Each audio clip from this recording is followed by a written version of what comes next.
Hello, my name is Robert Szymczak, and during this lecture I will talk about accidental hypothermia.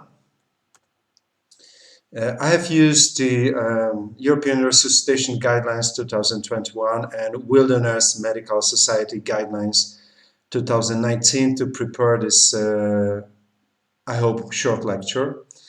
So the hypothermia is generally the net heat loss due to four mechanisms: conduction, convection, radiation, and evaporation. So if due to those four processes, or a few of them, the net heat loss is negative, then the hypothermia might start. The thermoregulatory control, the aim of our organism is to keep the temperature around 37 degrees, and the control center is in the hypothalamus. So it receives the peripheral, mainly peripheral and central information from the receptors about the temperature, and we react with the autonomic reflexes. And when our body feels, let's say, cold, then the warming responses are activated. The most important of them is vasoconstriction and shivering.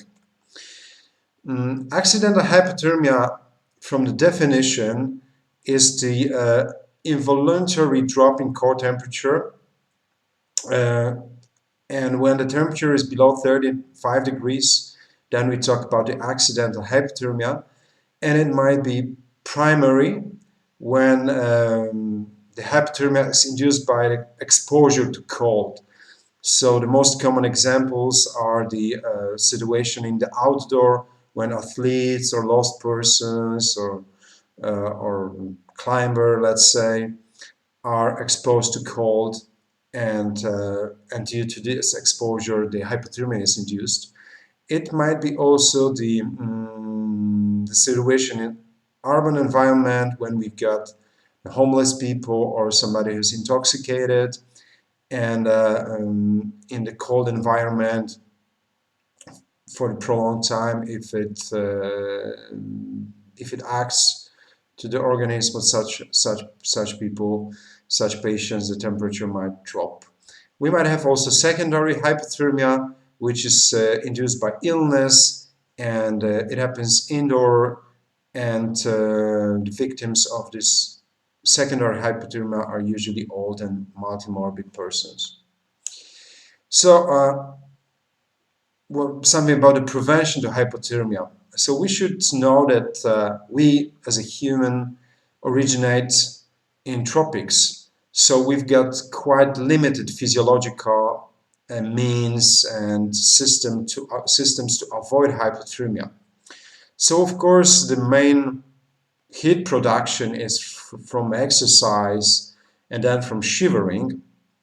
Due to exercise and shivering, our metabolic rate increases, we produce heat, but for this production we need good nutritional reserves and good insulation to keep the heat that we produce.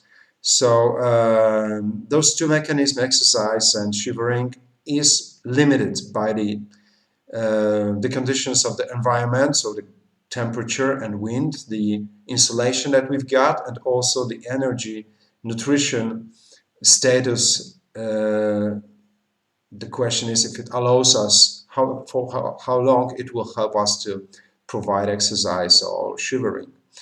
So generally, the best and most effective prevention in human is our behavioral reaction to feeling cold or warm. We are talking about the cold, so the best option is to, let's say, find a shelter to prevent us from the cold and wind, and use more clothes, insulate. So that's the best prevention option. Accidental hypothermia if it's not stopped, and if the environment, and if we are not insulated, not we haven't found a shelter, it will gradually reduce our vital functions until finally they will completely cease. And depending on the environmental conditions, this drop of the core temperature takes different, let's say, time. So when it comes to the pathophysiology and our responses to cold, so when our core temperature is around 35 to 32 degrees, so let's say the beginning of the hypothermia, we can benefit from the shivering thermatogenesis. The shivering will increase the metabolism, and in that way we will produce heat and somehow counteract the hypothermia, the loss of heat. So our ventilation will increase, our cardiac output will increase, our mean artery pressure will increase. But if it wouldn't stop the environmental factors, if they will not improve, the shivering will cease at the temperature around 30, the core temperature 30 degrees. And below 32 degrees of the core temperature, all above parameters like ventilation, cardiac output, mean artery pressure will start to stabilize and then decrease. So below 32 degrees, we cannot count on the shivering thermogenesis. So shivering help us to survive till 32, but we have to do something during this when the patient gets, or we get the temperature between 35 and 32 degrees.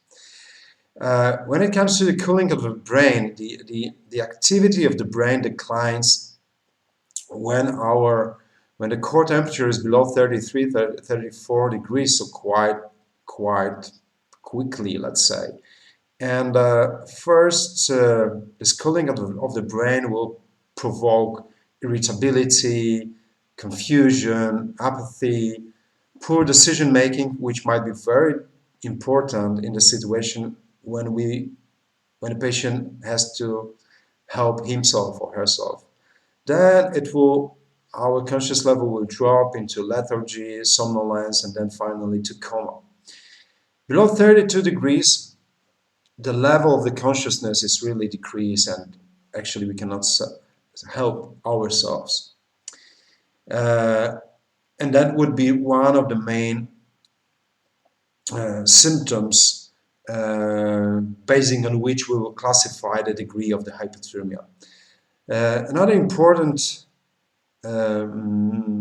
organ is the heart and its reaction to the drop of the temperature. So the heart cools below 30 degrees, and when the core temperature is below 30, the patient got decreased cardiac output. On the ECG, we've got bradycardia. We can see the Osborn wave of the QRS complex. And we might find abnormalities in the electrical conduction, such as premature atrial or ventricle contractions, atrial fibrillation, and what's the most, let's say, dangerous is the ventricular fibrillation, which will cause the cardiac arrest to hypothermic patients. So around below 28 degrees of the core temperature, the heart is very susceptible to ventricular fibrillation. And there are some triggers, some let's say things that can trigger ventricular fibrillation in the patient with the core temperature below 28 degrees, such as acidosis, hypoxia, hypocarbia, and what is very important, movement of the patient. So the rescue team has to be aware that when they rescue the potentially hypothermic patient who is unconscious and probably with very low core temperature, the movement should be minimized because the movement might provoke ventricular fibrillation and cardiac arrest to the patient. So the key interventions when you arrive on scene and find yourself in front of the patient in which you would suspect hypothermia are, first of all, pre-hospital insulation and minimal exposure to cold. So the rescue team has to avoid situation that would cause cardiovascular collapse during the rescue. They should prevent further cooling of the core temperature, which is called afterdrop, and they should rewarm, insulate the patient in a safe manner. Then when those things are done, the rescue team should classify the level of hypothermia and decide about where to transport the patient, or can we treat the patient on site, or should we transport to the nearest hospital, or we should transfer the patient to the hospital with extracorporeal life support. And then important is the fast transfer to a hospital. Remember that if the transfer is below 1 hour, rewarming is not feasible during such transport. And then in the hospital, we've got the rewarming stage of the treatment of the patient. So, few words about pre-hospital insulation and minimal exposure and all those activities to prevent further cooling. What's the core temperature after drop? So that's the continuous core cooling after removal from cold. And it is mostly due to convective heat loss from blood due to increased flow to cooler tissue of the blood. And then when the blood will enter to the cooler tissue, it will come back, return to the central circulation cooler, and this cooler blood will further decrease the core temperature. How can it be provoked, and how can we prevent this after drop? Mostly due to, let's say, blood flow to the cold parts of the body. So we should prevent the actions that will increase the blood flow to the cold peripheral tissues. And there are, let's say, 4 situations that increase the blood flow to the cold peripheral tissue. First of all is hoisting or holding the victim in the vertical position. That might provoke the increased blood flow to the cold extremities. Then if we would allow the patient to stand or walk, that would also increase the circulation of the blood to the cooler tissues and might provoke afterdrop. Then active or passive limb movement of the victim that also might provoke more flow of the blood to the cold extremities. And then whole body immersion in warm water. It's also shouldn't be done. So the recommendation is to keep horizontal the patient, the victim that you've got, especially those with lower conscious level. It's recommended to minimize movement. So if you want to take off the wet clothes, you should cut them off, not move the limbs, of course in the warm environment. And the afterdrop is especially dangerous to the patients who are semi-conscious or unconscious, so those with moderate to severe hypothermia, because their core temperature is low, like below 32 usually. So their heart is susceptible to cardiovascular instability. And drop of the temperature due to the blood flow to the cold tissues might be as much as 5 to 6 degrees. So such drop might provoke ventricular fibrillation, which of course we would like to prevent. Another, let's say, situation usually during rescues of the cold water immersion, after cold water immersion, is the circumrescue collapse. So the symptoms of the circumrescue collapse might be lightheadedness, collapse, syncope, or even sudden cardiac arrest in victims of cold water immersion. And that might occur just before, during, or after the rescue and removal from the water. And what might be the reasons, let's say, of it? Most of all, it would be, let's say, hypotension. It might be due to mental relaxation and decreased catecholamine output. When the victim sees the rescue team, let's say the victim might stop, let's say, fighting because sees the rescue coming. But what's let's say the most probable reason? So when we will remove the patient from the water, and the position of the patient is usually in the water is usually vertical, we decrease the hydrostatic pressure, which is greatest around the legs, and it keeps the blood out from the legs. So if you take out the patient from the water, then the blood would flow, would pulse into the dependent areas, so to the legs, which are cooler.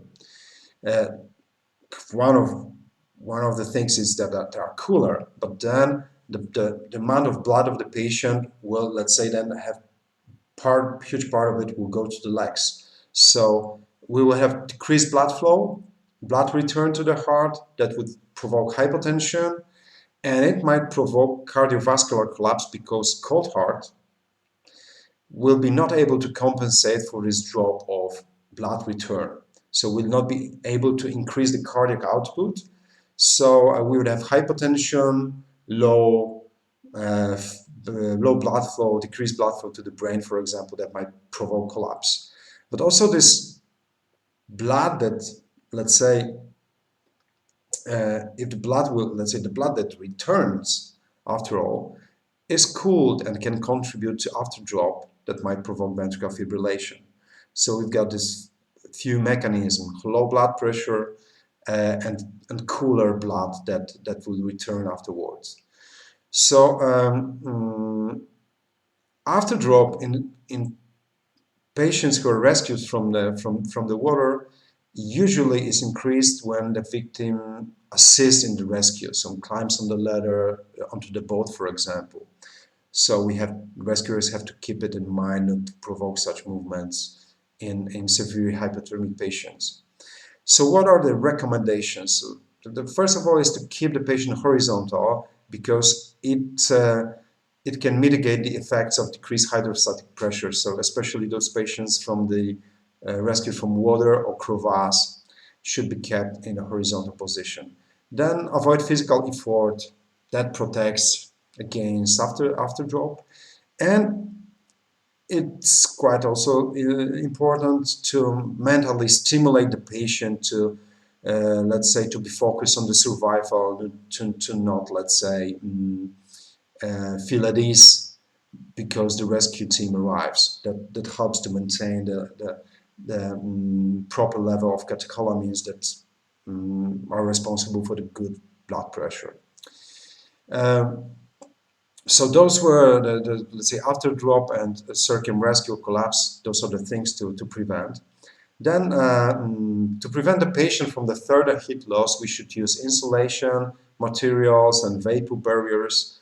So the examples of the insulation, let's say, staff equipment would be blankets, especially, let's say, some specific blankets, sleeping bags, insulated pads. The vapor barriers, they work against convective and evaporative cooling, because those vapor barriers will prevent, let's say, the wind chill, will prevent from the wind, for example. So will decrease the convection loss of the heat. Also will, let's say, will decrease the evaporative cooling. So the vapor barriers are wind and wet proof, and their role is to keep also insulation dry. For example, in a harsh environment with the rain, this vapor barrier will keep the insulation dry. So we can use the bubble wraps, special tarps, sheets of plastic, reflective blankets, but even huge garbage bags with the hole cut around the face to keep the patient breathing. What are the main, let's say, key things in the protection for further heat loss. So first of all, using insulating vapor barriers until the rescue team will reach the warm environment. So let's say the package should be patient, then vapor barrier, insulation, and then another vapor barrier. That's the best option. Remember to insulate the patient from the ground to prevent the conductive heat loss. Then in a warm environment, the wet clothes should be removed, cut off. Then remember to minimize the heat loss from the head, from the neck, using some watch cap, some hood, some chalk. During the transport in the ambulance or helicopter, we should keep the, let's say, environment warm. The best would be 28 degrees, but it might be not comfortable for the rescue team. So, but above 24, it's let's say that's the recommendation. And to keep the patient warmer, we can start rewarming with the warm fluids, rather boluses than continuous flow, because if you've got, let's say, continuous flow, the warm fluid will cool because it goes very slowly. If you would give boluses of warm fluids, then we let's say keep this fluid really warm, and we can keep it in the temperature between 38 to 42 degrees. And we can use in the pre-hospital setting, before the transport, during the transport, the active external rewarming. What has been tested is the hypothermia prevention management kit, which consists of few things. We've got oxygen activated self-heating liner, as you can see on the left side, and then we've got also the vapor barrier. What should be added is the another insulation barrier, like sleeping bag, like blanket. So first layer would be those oxygen activated heat liner, then insulation from the, let's say, sleeping bag, and then vapor barrier, as you can see this green sheet here. So when a patient is, let's say, insulated already in the ambulance or in a warm environment, let's say that's the time to maybe think more about the classification and the triage of the patient. So during this lecture, we will talk about the patient with suspected hypothermia without cardiac arrest, let's say. We will focus on that. So when you suspect hypothermia, the classification would be mild, moderate, severe, or profound. So we've got those 4 stages, let's say. So when you face the patient who suspect hypothermia, the first question is, does the patient have any vital signs? Okay, yes or no? Is the patient, let's say, is there a pulse? Is there breathing? Remember that when you suspect hypothermia, you've got 1 minute really to concentrate for the signs of life. So pulse, breathing, movement. But if there is no pulse, no breathing, no movement, then you should use the ECG.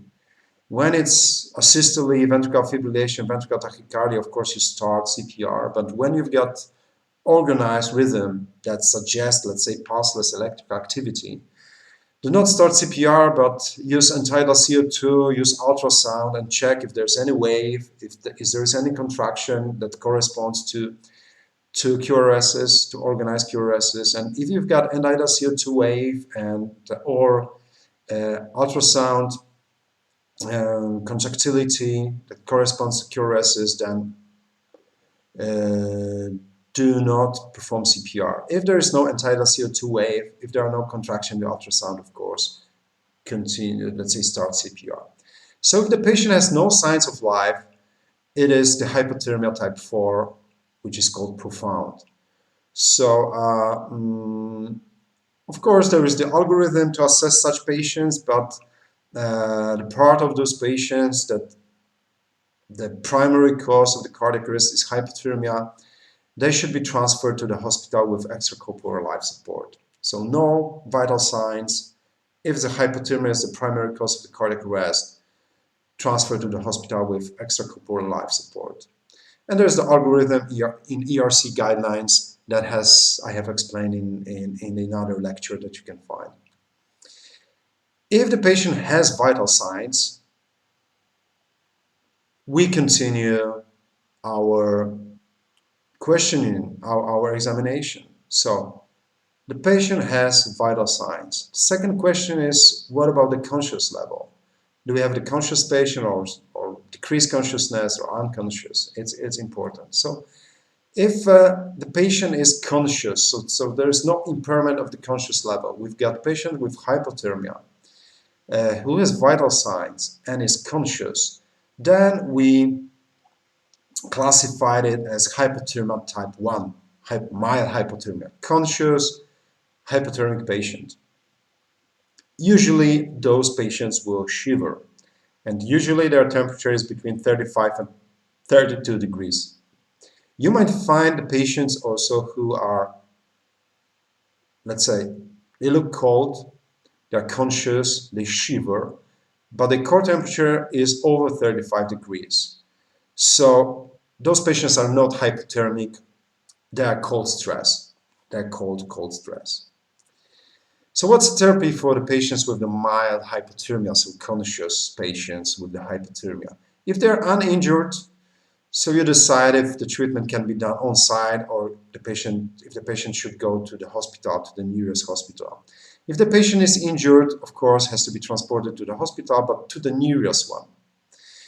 When it comes to rewarming, warm environment, dry clothing, warm, sweet drinks, the important thing is to wait with the active movement. So after 30 minutes of rewarming, you can allow patient for the active movement before you risk afterdrop. Other situation, we've got hypothermic patient, but there is impaired conscious level. So the conscious level is decreased. So here we might have moderate or severe hypothermia patient. If the patient has decreased conscious level, is or is not shivering, and the temperature is between 32 and 28 degrees, we've got moderate hypothermia. If the patient is unconscious and not shivering and with temperature below 28, it's severe hypothermia. So let's say, of course, it's important to know the difference between the moderate and severe hypothermia. But when it comes to the, let's say, the therapy, the pre-hospital therapy, it's not so important. The important is if such patient who has vital signs, who is semi-conscious or unconscious, the important thing is if this patient is cardiac stable. So what are the risk factors of imminent cardiac arrest? So the factors that would suggest cardiac instability. So systolic blood pressure below 90, ventricular arrhythmia, core temperature below 30 in young and healthy patients, core temperature below 32 in old and multimorbid. Remember, risk factors for imminent cardiac arrest below 32, core temperature in old and multimorbid patients. And if you've got answer yes to any of the above questions, we diagnosed the patient has cardiac instability. So unconscious or semi-conscious patients with cardiac instability, we go to the hospital with the extracorporeal life support. So that's important. If the patient has any signs that suggest huge risk of the cardiac arrest, that's the important thing. If the patient is semi-conscious or unconscious, but His blood pressure is good, there is no ventricular arrhythmia, and the core temperature is over 30 in young and healthy, over 32 in old and multimorbid. Then we go to the nearest hospital. So at point when we treat the patient who is unconscious or semi-conscious, that would be usually unconscious. The important thing would be to assess the core temperature. So we might use low reading thermometer, epitympanic one, but that has to be, let's say, specially constructed. So it can be used to the patients who are spontaneously breathing. This thermometer reflects artery temperature, but air should be cleaned from snow and cold water and insulated against cold environment. So using such thermometer might be difficult. Usually in practice, we assess core temperature in hypothermic patients who are unconscious, and because of unconsciousness, they have the airway secured. So when they've got the airway secured, we use the esophageal probe. To check the esophageal temperature, we can put this probe into nasogastric tube and check the temperature in lower third of esophagus. So that's the gold standard, let's say, the way to measure the core temperature in pre-hospital setting and in, let's say, and in a hospital. In a hospital, you can use some rectal and bladder probes, but they have their, let's say, minuses. So to sum it up, we can share the stage the accidental hypothermia into mild hypothermia when you've got the conscious and shivering patient, and that's usually between 30 to 35 degrees. If the temperature goes down, we've got moderate hypothermia with the patient who has decreased conscious level and can sometimes shiver, some of them will not shiver. Then and the temperature is between 32 to 28 degrees. When the temperature drops down below 28, we've got severe hypothermia with patients usually unconscious and not shivering. And then we've got profound hypothermia number 4, when we've got patient who has no vital signs, so is unconscious. And this is the classification of the hypothermia.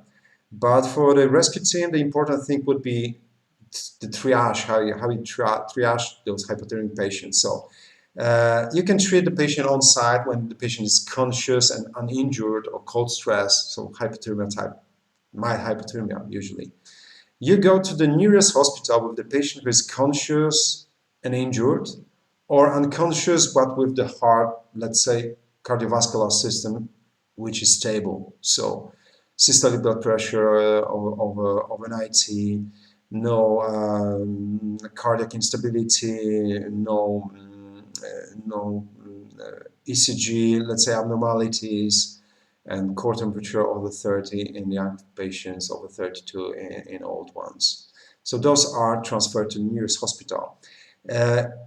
Which patients we should transfer to hospital with extracorporeal life support possible to use? Unconscious patients with cardiac instability and unconscious patients in cardiac arrest with no vital signs, in which the hypothermia is primary cause of the cardiac arrest. And those patients that when they will arrive to the hospital with the extracorporeal life support, not all of them will be rewarmed with the extracorporeal life support. The rewarming will start with minimally invasive techniques, and extracorporeal life support will be used in those patients in arrest, in cardiac arrest, and the patient in severe deterioration. So with the blood pressure that is decreasing, with the increasing acidosis that might provoke ventricular fibrillation, and the patients with the end-tidal CO2 very low, like 10 millimeters of mercurium, or systolic blood pressure below 60 millimeters of mercurium. So That's it. Thank you very much for listening.